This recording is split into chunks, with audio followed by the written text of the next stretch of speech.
ভয় করি, শিরকের ভয় করি না, সেটা ভয় করি শিরকে আসগার, ছোট শিরকের ভয় করি। বলে ইয়া রাসূলুল্লাহ, ছোট শিরক কি? বলে সেটা হলো রিয়া, যে ইবাদত লোক দেখানোর জন্য যে ইবাদত করা হয় সেই ইবাদতকে বলা হয় রিয়া। তাহলে মানুষে কি বলবে আমি যদি কোরবানি না দেই? এটা মানুষকে দেখানো হলো না?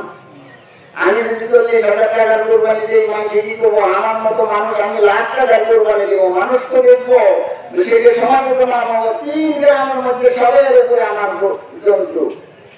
এই যে আপনার একটা ধারণা, এই যে অহংকার ভাব, এই অন্তরের মধ্যে এই ভাব পোষণ করে নিয়ে যদি আমরা কোরবানি করি, তাহলে সেটা কোরবানি হবে না, সেটা হবে রিয়া। আর সেটার জন্য আপনি শিরক করলেন, আর এই শিরকে আপনাকে জাহান্নাম পর্যন্ত নিয়ে যেতে পারে। আল্লাহ আমাদেরকে হেফাজত করুন।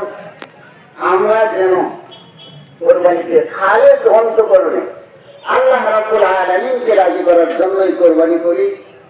আর আল্লাহ রাব্বুল আলামিনকে রাজি করার জন্যই আমাদের নামাজ, আমাদের তাসবিহাত, আমাদের রোজা, আমাদের টুপি মাথায়, মুখে দাড়ি, এ সমস্ত যেন আল্লাহ রাব্বুল আলামিনকে রাজি করার জন্য হয়, মানুষের জন্য না হয়। মুখে দাড়ি যদি না রাখি, আমার মতো মানুষ 80 বছর বয়স হয়েছে, হজ করে আসছি, আমি একজন আলিম, আমার যদি দাড়ি না রাখে না থাকে, তাহলে সমাজে মুখ দেখানো কি বলে? এই ইয়াতে যদি দাড়ি রাখেন, আপনার দাড়ি আপনাকে নাজাত দিবে না, আপনার দাড়ি আপনাকে জাহান্নামে নিয়ে যাবে। আমার বয়স বেশি হয়েছে, টুপি যদি না মাথায় দেন, তাহলে কি করবে? আপনার সুন্নত হবে না। মানুষকে দেখানোর জন্য যদি আপনি ইবাদত করে থাকেন, কোন আমল করে থাকেন, তাহলে সেটা আপনাকে জান্নাতের জরিয়া হইতে পারে না। ঠিক তো একটা বিষয় আমরা খুব এড়িয়ে চলি। অনেক সময় অনেক ওলামা বলেন এটা বিদআত, এটা করা যাবে না। আমি কোনো আমলের নাম ধরে বলতেছি না। বিদআত সম্পর্কে যত কথা যত ওলামা বলেন, আসলেই যদি সেটা বিদআত হিসেবে প্রমাণিত হয়ে থাকে, সেখান থেকে সঙ্গে সঙ্গে হাত গুটিয়ে নেন। জবরদস্তি করবেন না কোনো আমলের মধ্যে।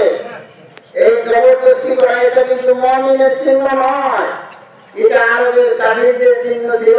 আল্লাহ রাসূল সাল্লাল্লাহু আলাইহি ওয়াসাল্লাম যখন দ্বীনের আমলের দাওয়াত দিয়েছেন, তারা বলেছেন বান্নাত্তাবিউ মা আলফাইনা আলাইহি আবাআনা, আমরা নতুন কিছু মানব না, আমরা তাই মানব যেটা আমরা আমাদের বাবা দাদার কাছ থেকে শিখেছি, বাবা দাদার কাছ থেকে আমরা যা শুনেছি আমরা তাই করব। নতুন কোন তরিকা, নতুন কোন মতবাদ, নতুন কোন নিয়ম আমরা মানি না। এই কথা যদি আমরা ধারণ করি, তাহলে আমাদের আর সেই আরবের পৌত্তলিকদের সাথে কোন গরমিল হলো? বরং আমরা সাহাবায়ে কেরামের আমল, সাহাবায়ে কেরামকে যখন আল্লাহ হাবিব সাল্লাল্লাহু আলাইহি ওয়াসাল্লাম বলেছেন আসমাউ ওয়া আতিউ, তোমরা শোনো এবং তোমরা মানো, সাহাবায়ে কেরাম বলেছেন সামি'না ওয়া আতা'না ইয়া রাসূলুল্লাহ, আমরা শুনলাম এবং সঙ্গে সঙ্গে সেটা মানলাম। এই নীতি আমাদের জীবনে বাস্তবায়িত করতে হবে। আর বিদআত সম্পর্কে কেন আমরা সচেতন হব? আল্লাহ হাবিব সাল্লাল্লাহু আলাইহি ওয়াসাল্লাম বলেন, আজ লম্বা হাদিস আসছে যে বিদআতি নামাজ, রোজা, উমরা, হজ, তওবা, কুরবানি কিছু কবুল হয় না যদি যতক্ষণ পর্যন্ত সে বিদআত